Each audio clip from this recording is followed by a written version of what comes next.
السلام علیکم برادران و خواهران گرامی. من یک چند سوره های قرآن را ترجمه اش را به طرز شعر می گویم.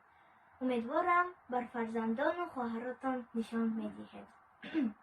سوره اخلاص. اعوذ بالله من الشیطان الرجیم. بسم الله الرحمن الرحیم.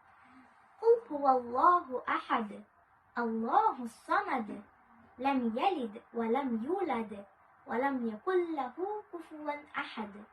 صدق الله العظیم. به نام خداوند بخشنده و مهربان.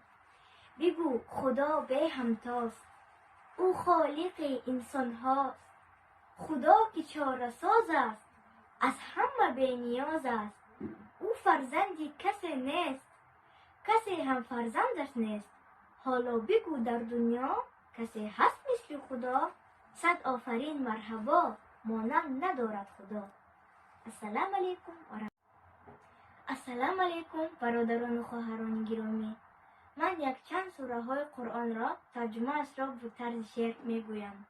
امیدوارم بر فرزندان و خواهراتان نشان می دهید. سوره اخلاص. اعوذ بالله من الشیطان الرجیم. بسم الله الرحمن الرحیم.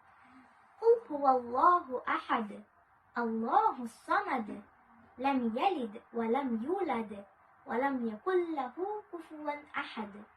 صدق الله العظیم. به نام خداوند بخشنده و مهربان. بگو خدا به همتاست، او خالق انسان هاست.